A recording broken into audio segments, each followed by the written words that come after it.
क्या मम्मी, आप जब देखो तब हमारे पीछे पड़ी रहती हो। हम बच्चे नहीं हैं, प्रिया ने चिढ़ते हुए कहा। बेटी प्रिया के मुंह से इस तरह के शब्दों को सुनकर सुधा का मन भर आया। वह सोचने लगी, क्या एक माँ का अपने बच्चों को लेकर परवाह करना गलत है। हुआ यूं कि प्रिया अपनी फ्रेंड तान्या के बर्थडे पार्टी में गई हुई थी। सुधा ने उसे 9 बजे तक घर वापस आने के लिए कहा था, लेकिन जब घड़ी की सुई 10 बजाने लगी तो उसे प्रिया की चिंता होने लगी। वह प्रिया को फ़ोन लगाने लगी, लेकिन प्रिया अपने दोस्तों के साथ पार्टी में मौज मस्ती करने में बिजी थी। उसने मम्मी का फ़ोन देखकर भी अनदेखा कर दिया। माँ सुधा का दिल बैठा जा रहा था कि अभी तक प्रिया घर क्यों वापस नहीं आई। 11 बज गए। रात के 11 बजे प्रिया जब घर वापस आई तब सुधा ने जैसे ही उससे पूछना चाहा, कहाँ थी तुम बेटा? मैं तुम्हें कब से कॉल कर रही थी। एक बार फ़ोन का जवाब तो दे सकती थी। इतना लेट हो गया है, 11 बज गए। पापा बहुत गुस्सा करेंगे। माँ की बातों को अनसुना करके प्रिया उल्टा ही माँ पर बरस पड़ी थी। सुधा के आंखों में आंसू आ गए, पर वह क्या करे। माँ का दिल अपने बच्चों के लिए हमेशा फिक्रमंद रहता है। सुधा एक गृहिणी है। ऐसा नहीं कि वह पढ़ी लिखी नहीं थी। सुधा ने एमएससी और विज्ञान विभाग में बीएड कर रखा था।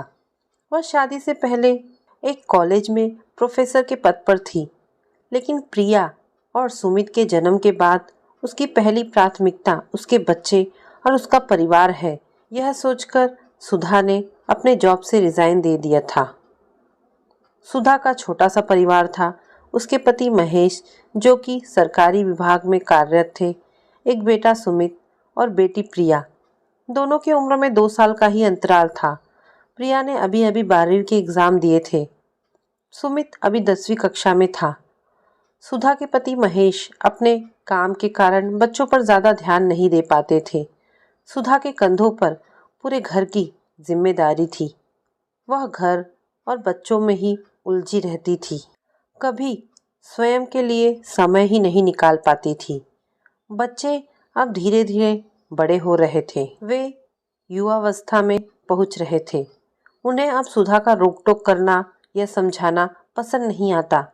प्रिया और सुमित हमेशा अपनी मम्मी सुधा से परेशान रहते थे, क्योंकि उन्हें ऐसा लगता था कि उनकी माँ हमेशा उन पर रोक टोक करती है और कभी भी उन्हें नहीं समझती है। हालांकि यह सही नहीं था।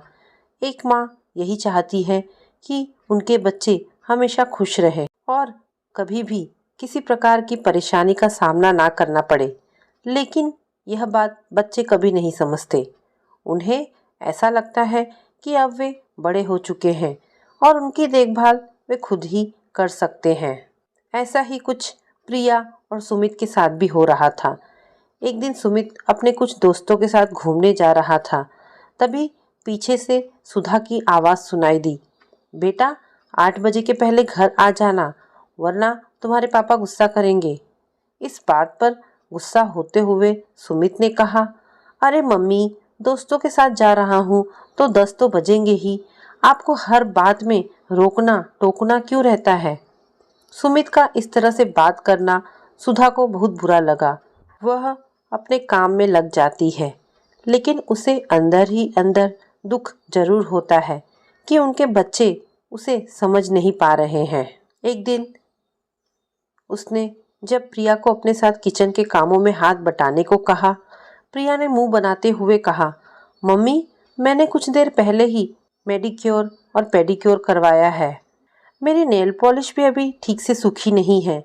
ऐसे में आप चाहती हैं कि मैं किचन में जाकर काम करूं? जब आप हो तब हमें घबराने की क्या ज़रूरत है। आपके होते हुए हमें किचन में या दूसरा काम करना ज़रूरी नहीं लगता। सुधा कहती है, बेटा अभी मैं तुम्हारे साथ हूँ तो तुम आसानी से काम कर लेती हो, लेकिन जब मैं तुम्हारे साथ नहीं रहूँगी उस समय तुम्हें परेशानी ना हो, इसीलिए मैं तुम्हें काम करने को कहती हूँ। लेकिन तुम लोग मेरी बात समझते ही नहीं हो। सुधा की ऐसी बातों से भी प्रिया को कोई फर्क नहीं पड़ता। वह उनकी बातों को अनसुना करके दूसरे कमरे में चली जाती है। बेचारी सुधा अकेले सारे काम निपटाती है और फिर रात में भी खाना बनाकर सभी को खाना खिलाकर आखिरी में खुद खाती है। कभी किसी ने सुधा के साथ खाना खाने की कोशिश नहीं की और ना ही किसी ने उसे गर्म खाना देने की भी जरूरत समझी।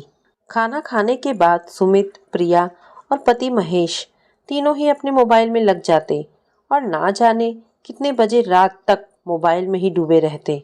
सुधा तरस जाती कि कोई उनके पास बैठकर बात करे और उससे हाल चाल पूछ ले, लेकिन सब अपनी ही दुनिया में मस्त रहते। सुधा को बस इसी बात की तकलीफ होती है कि जब यह लोग अपनी जिंदगी में व्यस्त हो जाएंगे तब उसका क्या होगा, क्योंकि बिना बच्चों के रहना उसके लिए आसान नहीं था। सुधा ने एक दिन फैसला लिया कि अब वह खुद के लिए भी थोड़ा समय निकालेगी।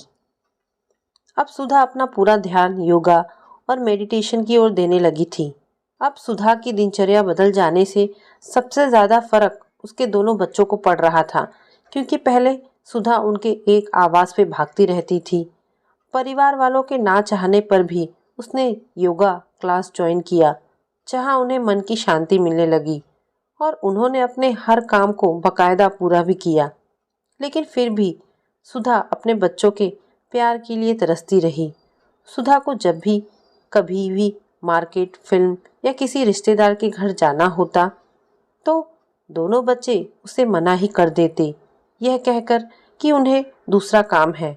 अब सुधा को योगा क्लास ज्वाइन करते हुए 2 महीने हो गए थे, जहां उसकी एक सहेली रीना उसके बहुत करीब हो गई थी। रीना भी खुद को परिवार से अलग करके अपना मुकाम हासिल करने में लगी थी। हालांकि वह सुधा से उम्र में बड़ी थी, लेकिन कहते हैं ना, दोस्ती की कोई उम्र नहीं होती। दोस्ती तो वह खूबसूरत तोहफा है जो किसी भी उम्र में आपको मिल सकता है। इसी बात को ध्यान में रखते हुए दोनों की दोस्ती बहुत गहरी हो चली थी। जब दोनों एक दूसरे के साथ अपनी बातें साझा कर सकते थे।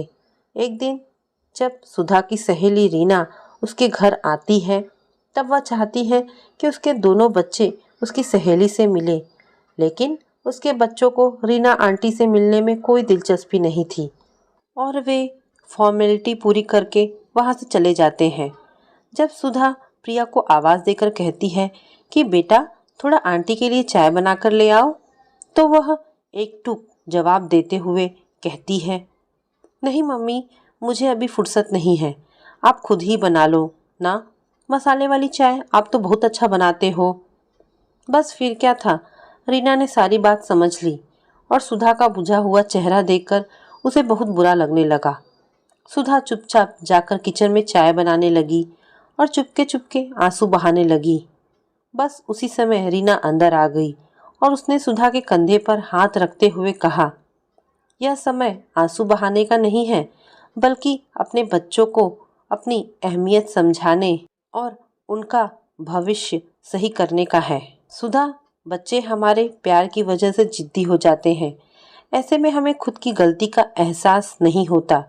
जो भी स्थिति आज हमारी है वह कहीं ना कहीं हमारी गलती की वजह से ही है। तुम मत घबराओ, मैं जैसा बताती हूँ तुम वैसा ही करते जाओ।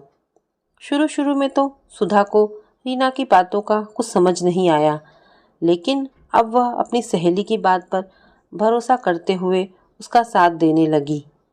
2 दिन बाद सुधा ने नाश्ते की टेबल पर सबसे यह कह दिया कि मेरी सहेली रीना के घर में बहुत बड़ी पूजा होने वाली है, जिसमें उसने मुझे बुलाया है और अगर मैं नहीं जाऊंगी तो वह बुरा मान जाएगी। ऐसे में मुझे उसके घर 2 दिन रहना होगा और अब तुम लोगों को अपना काम खुद ही करना होगा, क्योंकि उसके वहाँ से यहाँ आने में मुझे बहुत समय लगेगा और वैसे भी तुम लोगों को मेरी ज़रूरत तो है नहीं। तुम सब बड़े जो हो गए हो, अपना ख्याल भी अच्छी तरह से रख सकते हो। शुरू शुरू में दोनों बच्चे बहुत खुश होते हैं, क्योंकि अब वे अपने मन के अनुसार घूम फिर सकेंगे और अब मम्मी की झिकझिक भी नहीं सुननी होगी, जिसकी वजह से दोनों बच्चे और पति महेश का दिमाग खराब हो जाता था। उसके 2 दिन बाद सुधा अपनी सहेली रीना के घर चली जाती है और नाश्ते में जब दोनों बच्चे आकर बैठते हैं तब उन्हें कुछ भी नाश्ता दिखाई नहीं देता और काफ़ी ढूंढने के बाद भी उन लोगों को अफसोस होता है। काफ़ी भूख लगने की वजह से दोनों मैगी बनाकर खाते हैं और खाने में क्या बनाए यह सवाल उनके दिमाग पर छाने लगता है। अब सुमित अचानक बोल उठता है कि मैं तो अपने दोस्त के साथ जाकर खा लूँगा। तभी प्रिया कह उठती है कि ठीक है, मैं भी कुछ बाहर से ही ऑनलाइन मंगवा लूँगी। पापा भी हामी भर देते हैं क्योंकि उनको तो ऑफिस में खाना मिल जाएगा। इस बीच सुधा भी उन्हें बिल्कुल भी फ़ोन या मैसेज नहीं करती और अपनी सहेली रीना के घर में ही रहती है। जब सुमित अपने दोस्त के घर जाता है तो उसे पता चलता है कि उसका दोस्त तो कहीं और गया हुआ है। ऐसे में वह मुंह लटकाकर वापस अपने घर आ जाता है और प्रिया भी जब ऑनलाइन खाना मंगवाने वाली होती है उसी समय उसके फ़ोन का रिचार्ज ख़त्म हो जाता है और वह ऑनलाइन ऑर्डर नहीं कर पाती है। अब दोनों भाई बहन भूख की वजह से चुपचाप बैठे रहते हैं। उन्हें कुछ भी समझ में नहीं आता कि वह क्या खाएं। उन्हें याद आता है कि मम्मी कैसे उनके लिए उनकी पसंद का खाना बनाती थी और उसके बावजूद भी वे लोग मुंह बनाने से नहीं कतराते थे और तरह तरह के उलाहना देने लगते थे। जब भी मम्मी कुछ नया बनाने की कोशिश करती थी तो दोनों बच्चे दोस्तों की मम्मी से कंपेयर करते हुए कहते थे कि आपको उनके जैसा बनाना नहीं आता। अब मम्मी के ना रहने पर उन्हें मम्मी की बहुत याद सता रही थी।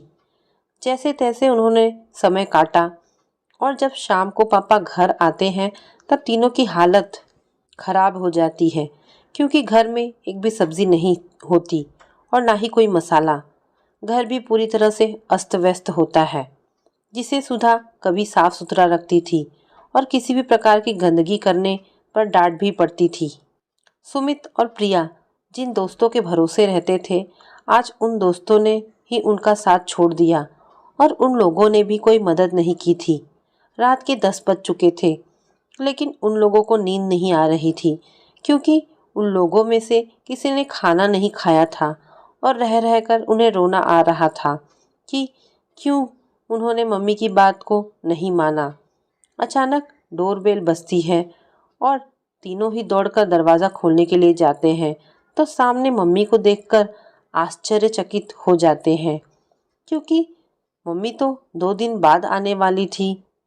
सुधा चुपके चुपके अंदर आती है और अपने थैले से बड़ा सा बॉक्स निकालकर उन्हें दे देती है जिसमें उनकी पसंद की गर्मा गर्म बिरयानी होती है। तीनों जल्दी जल्दी उस बिरयानी को खाने लगते हैं जिसे सुधा अपने हाथों से बनाकर लाती है। उन तीनों को इस तरह से खाते देखकर सुधा को सुकून मिलता है। अब दोनों बच्चे रोते हुए सुधा के पास आकर कहते हैं, सॉरी मम्मी, हमने आपको बहुत परेशान किया। जब आप हमसे कुछ करने के लिए कहती थी तो हमने आपका साथ नहीं दिया और हमेशा आपका अपमान किया। हमें ऐसा लगता था कि आप तो हमें हमेशा हमारे साथ रहेंगे तो हमें कोई काम करने की ज़रूरत ही नहीं है, लेकिन हम बहुत गलत थे। महेश ने भी सबके सामने सुधा से माफ़ी मांगी क्योंकि उन्होंने भी जाने अनजाने कई बार सुधा को भला बुरा कह दिया था। इस बात पर मुस्कुराते हुए सुधा कहती है, इसीलिए तो मैं तुम दोनों से कहा करती थी कि थोड़ा काम सीख लो। अगर मैं नहीं रहूँगी तो तुम लोगों के लिए अच्छा होगा, लेकिन तुम लोगों ने कभी ध्यान नहीं दिया। अब देखा तुम लोगों को क्या हाल हो गया। अगर प्रिया आज मेरे साथ सब्जी रोटी बनाना सीख लेती तो तुम लोगों को भूखे नहीं रहना पड़ता। अगर सुमित ने आकर घर की साफ सफाई करना सीख लिया होता तो घर का यह हाल नहीं होता। मैं तुम लोगों का भला चाहती हूँ और हमेशा तुम लोगों का अच्छा ही सोचूंगी।